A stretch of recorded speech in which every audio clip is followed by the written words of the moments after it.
सवाल करता हुआ दिख रहा है जबरदस्त एक्शन में, क्यों बता रहे हैं हमें कुशल बताइए एफएल इंडिया में क्या हो रहा है।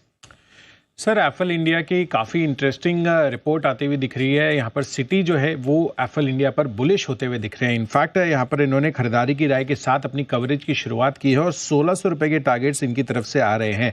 और इस चीज़ पर बुलिश होने के लिए इनके पास काफ़ी सारे पॉइंटर्स है, जिसमें सबसे पहला तो ऑफकोर्स कंपनी का जो कन्वर्जन बेस्ड बिजनेस मॉडल है वो एक बढ़िया कॉम्पिटिटिव एडवांटेज के रूप में निकल कर आ रहा है कंपनी के लिए, क्योंकि क्लाइंट्स जो है केवल परफॉर्मेंस के लिए ही यहाँ पर पेमेंट आपको करते हुए नजर आएंगे। तो डिजिटल एड स्पेंडिंग के मामले में जब भी परफॉर्मेंस की बात आती है तो उसको लेकर काफी सारे यहाँ पर पे पर क्लिक मॉडल भी है, बट अगर कन्वर्जन बेस्ड मॉडल आता है तो जाहिर सी बात है कि यहाँ पर जो ग्राहकों का कॉन्फिडेंस है वो ज्यादा भरोसा यहाँ पर बनता है अपनी बेट लेने के लिए। इनफैक्ट ई कॉमर्स, गेमिंग और फिनटेक, ये 3 वर्टिकल्स हैं जो हाई ग्रोथ वर्टिकल्स हैं। इस पर बड़ा फोकस एफएल इंडिया का हमेशा से बना हुआ है और इसकी तरफ से आगे चलकर जो बड़ा डिजिटल एड स्पेंड होने वाला है उस चीज को लेकर यहाँ पर सिटी जो है काफी बुलिश है, क्योंकि इससे एफएल इंडिया को काफी बड़ा फायदा आगे चलकर हो सकता है। इनफैक्ट FY24 से 27 के बीच सालाना आधार पर ये जो टॉप लाइन है करीबन 20% की दर से बढ़ते हुए देख रहे हैं और साथ ही जो कुल मार्जिन है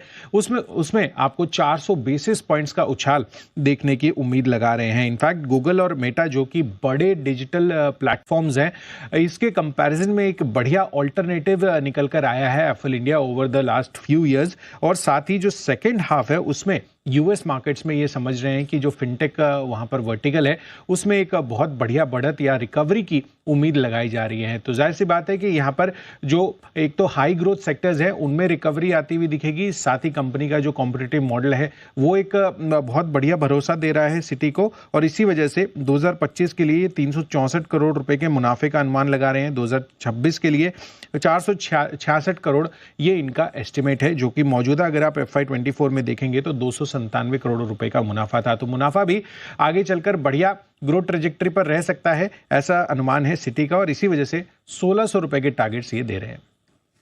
1600 रुपए के लक्ष्य के लिए एफएल इंडिया पर सिटी की राय आते हुए दिख रही है। आज सिटी की जिन पर आए वो सारे स्टॉक बड़े एक्शन में आते दिख रहे हैं, एफएल और साथ ही इमामी ये भी बड़े एक्शन में आता दिख रहा है। इमामी पर तो टारगेट अपग्रेड